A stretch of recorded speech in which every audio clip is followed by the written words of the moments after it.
রাধে রাধে, শ্যামলী মণ্ডলী YouTube channel থেকে আবার একটা নতুন ব্লগ ভিডিও নিয়ে তোমাদের সামনে হাজির হয়ে গেলাম। তো দেখো আমার মশলা কষা চলছে। তো কিসের মশলা কষা চলছে বন্ধুরা, দেখতে থাকো। চলো, ওই যে আমার মশলা কষানো হয়ে গেছে। আজ আবার একটা নতুন রেসিপি। তো বন্ধুরা বলো, তোমরা সবাই কেমন আছো? আশা করি তোমরা সবাই ভালোই আছো। ঠাকুরের কৃপায় সবাই ভালো থেকে সুস্থ থেকো। ঠান্ডাতে আমিও ভালো আছি। তো চলো, মশলা কষানো হয়ে গেছে। তো দেখো, এই যে এটা কি, ছোলার ডাল। ছোলার ডালটা ভিজিয়ে রেখেছিলাম রাত্রি থেকে, ভালো করে ধুয়ে নিয়েছি। এবারে মিক্সার গ্রাইন্ডারে ছোলার ডালটাকে আমি পেস্ট করে নিয়েছি। দেখো, মসৃণ করে পেস্ট করে নিয়েছি। তো এইবারে পেস্টটাকে নিয়ে কি করব, তো পেস্টের মধ্যে একটু আদা দিয়েছি, কাঁচা লঙ্কা দিয়েছি, আর জিরে দিয়েছি, একটু চিনি দিয়েছি। কেমন এটা দেখানো হলো না, বলে দিলাম তোমাদেরকে। তো কড়াইতে আমি তেল নিয়ে নিয়েছি। কড়াইটা গরম হয়ে গেছে। তো ওই তেলের মধ্যে আমি এবারে ওই পেস্টটাকে আস্তে আস্তে দিয়ে দেব।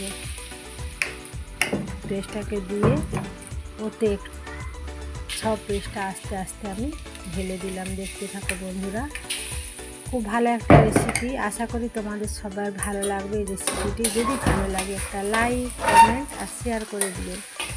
আর পাশে থাকা বেল আইকনটি অন করে দিও, তাহলে আমার নতুন নতুন ভিডিও আপলোড হওয়ার সঙ্গে সঙ্গে তোমাদের সাথে চলে যাবে। তো দেখো, একটু হলুদ গুঁড়ো দিয়ে দিলাম, আবার একটু জিরে গুঁড়ো দিয়ে দিলাম, পরিমাণ মতো একটু নুন দিয়ে দেব। এইভাবে আমি এটা আবার একসাথে মিশিয়ে নাড়াচাড়া করে দেব।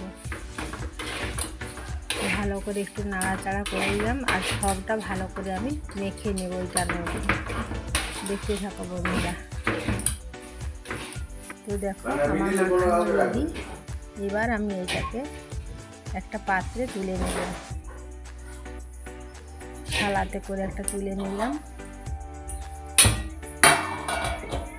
তুলে থালাতে একটু তেল মাখিয়ে রেখেছিলাম আগে থেকে। দেখো, সরষার তেল একটু থালাতে মেখে রেখেছিলাম, তাহলে তেল মাখানো ঢালতে হবে ওর উপরে। এইবারে এটাকে আমি ঢেলে দেবো আস্তে আস্তে সবটা।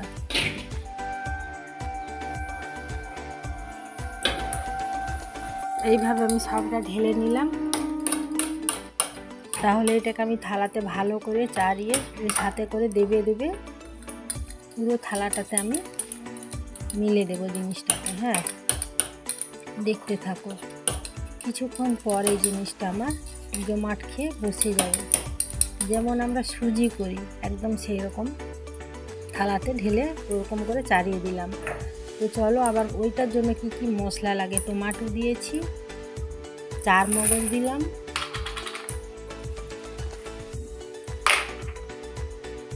কাজু বাদাম দিলাম, আদা কুচি রেখেছিলাম আদা দিলাম। সব রকম মশলা দিয়ে ওটা আমি পেস্ট করে নেব। তো আমার পেস্ট করা হয়ে গেছে। তো দেখো, এটাকে আমি এবারে সুজির পিসের মতো করে পুরোটাকে কেটে কেটে নেব। বরফি সাইজ, বরফি যেমন বরফি হয় সেরকম বরফির মতো সাইজের আমি সবগুলোকে কেটে নেব। দেখতে থাকো বন্ধুরা, খুব সুন্দর একটা লোভনীয় জিনিস, দেখলেই খেতে মন যাবে। আর খুব সুন্দর হয়েছে। আমার গোপাল সোনাকে দিয়েছি, তা আমরাও খেয়েছি। খুব সুন্দর জিনিসটা হয়েছে। দেখো, আমি এইভাবে কোনা কোনা করে বরফির মতো সাইজে সব কেটে নিলাম। তো তোমরা এইভাবে বানিয়ে দেখতে পারো। আমি আমার মতো বানালাম, তোমাদেরকে দেখালাম, তোমরাও বানিয়ে দেখতে পারো। খুব একটা ভালো রেসিপি, দারুণ টেস্টফুল হয়েছে আর খেতেও দারুণ। গরম গরম ভাতের সঙ্গে কিংবা রুটির সঙ্গে, যার সঙ্গে, রাইসের সঙ্গে, যার সঙ্গে খেতে পারো তোমরা, সবারের সঙ্গে ভালো লাগবে গো গরম গরম। দেখো, আমার বরফির মতো সাইজে আমি কেটে নিয়েছি এটাকে। দেখো কত সুন্দর হয়েছে। দেখো, পিস পিস করে বরফি সাইজে কেটে নিয়েছি। তো চলো, কড়াইটা আবার ওভেনের উপর বসিয়ে দিয়েছি। সাদা সানফ্লাওয়ার অয়েলটা নিয়ে নিলাম। তো তেলটা এবারে গরম করে নেব, পুরো কড়াটাতে ভালো করে মেখে নেব।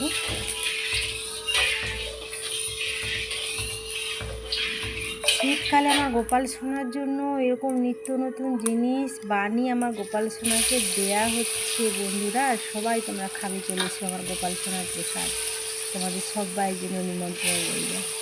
তো দেখো তেলটা আমার গরম হয়ে গেছে।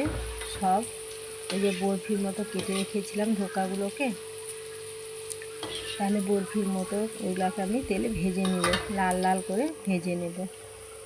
এই দেখো আমার কত সুন্দর লাল লাল করে ভাজা হয়ে গেছে, দেখতে পাচ্ছ বন্ধুরা?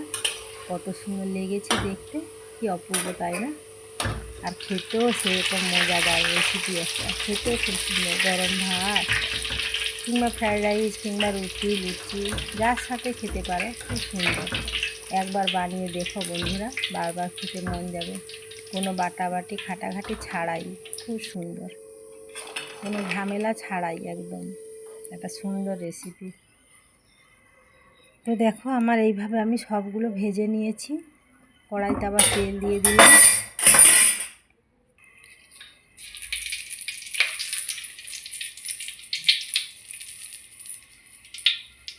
তেজপাতা ওই তেলের মধ্যে দিয়ে দিলাম, কালো জিরে একটু দিয়ে দিলাম, শুকনো লঙ্কা একটু দিয়ে দিলাম, একটু হিং দিয়ে দিলাম। তো ওইগুলো আমার ভাজা হয়ে গেলে ওর সাথে আমি এই যে মশলাটা পেস্ট করে রেখেছিলাম এটা ওই তেলে সবটা দিয়ে দেবো।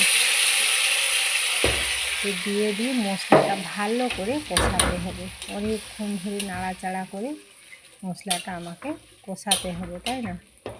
তো দেখতে থাকো বন্ধুরা।